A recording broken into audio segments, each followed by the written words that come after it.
नमस्ते दोस्तों, आप सभी का हमारे इस चैनल में स्वागत है। आज के इस वीडियो में हम जानेंगे पिता की प्रॉपर्टी में बेटी का अधिकार और उससे जुड़े कानून।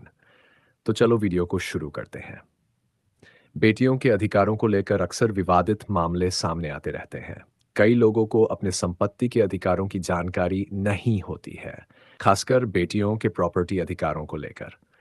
अधिकतर लोग ये नहीं जानते कि बेटियों का पिता की संपत्ति में क्या अधिकार है और क्या नहीं। अभी एक मामले में पिता की एक ऐसी संपत्ति का जिक्र है जिसमें बेटियों का कोई अधिकार नहीं होता और कोर्ट भी इस बात को मानती है। आइए जाने कौन सी संपत्ति है ये और क्यों बेटियों को इसमें अधिकार नहीं होता।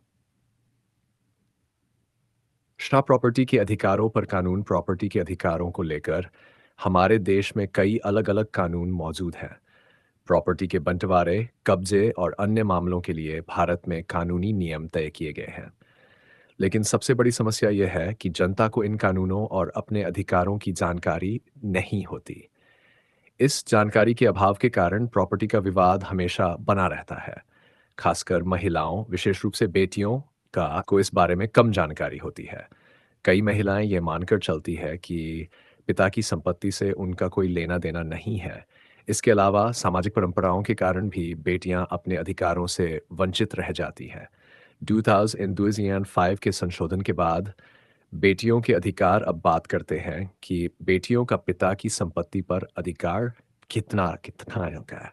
हिंदू उत्तराधिकार अधिनियम में 2022 में किए गए संशोधन के बाद बेटियों को पैतृक संपत्ति में बेटों के समान अधिकार मिला है।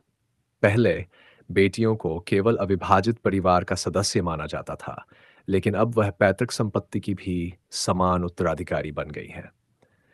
इस संशोधन के बाद पिता की संपत्ति पर बेटियों के अधिकार में किसी भी प्रकार का भ्रम नहीं बचा। विवाह के बाद भी बेटी का पिता की संपत्ति उतना ही अधिकार होता है जितना बेटों का। स्वर्जित संपत्ति में बेटी का अधिकार। अब बात करते हैं स्वर्जित संपत्ति की। अगर पिता ने अपनी मेहनत से संपत्ति अर्जित की है, जैसे कि जमीन खरीदी है या मकान बनवाया है, तो वह इसे किसी को भी दे सकते हैं। इस स्थिति में अगर पिता ने बेटी को संपत्ति में हिस्सा देने से मना कर दिया, तो बेटी के पास इसे चुनौती देने का कोई अधिकार नहीं होता। यह संपत्ति पूरी तरह से पिता की मर्जी पर निर्भर होती है। अगर बेटी विवाहित हो तो पहले बेटी का विवाह हो जाने पर उसे पिता की संपत्ति पर कोई अधिकार नहीं होता था। लेकिन अब 2005 के संशोधन के बाद विवाह के बावजूद बेटी का पिता की संपत्ति पर पूरा अधिकार रहता है। इस कानून ने बेटियों के अधिकारों को और मजबूत किया है। प्रॉपर्टी में हिस्सा ना मिलने पर बेटी के कदम। अगर बेटियों को संपत्ति में उनका हक नहीं दिया जाता है, तो वह न्यायालय में अपना अधिकार साबित कर सकती है। इसके लिए उन्हें दीवानी न्यायालय में मामला दायर करना होगा। कोर्ट सही स्थिति में बेटी को उसके हिस्से का हक दिला सकता है। किन परिस्थितियों में बेटियों को नहीं मिल सकता अधिकार। 1, अगर पिता जीवित हैं। जब तक पिता जीवित है, उनकी संपत्ति पर बेटियों का कोई अधिकार नहीं होता है। संपत्ति का स्वामित्व पिता के पास रहता है। 2, उपपत्ति के तहत संपत्ति। अगर संपत्ति पर किसी अपराध के चलते उपहति का आरोप है, तो बेटी को पिता की संपत्ति पर कोई अधिकार नहीं मिल सकता है। 3, उपहार के रूप में संपत्ति। अगर पिता ने अपनी संपत्ति का उपहार के रूप में स्थानांतरण कर दिया है, तो बेटी को उस संपत्ति पर कोई अधिकार नहीं मिलेगा। इन परिस्थितियों में बेटियों को अपने अधिकारों के लिए कानूनी सलाहकार से परामर्श लेना चाहिए।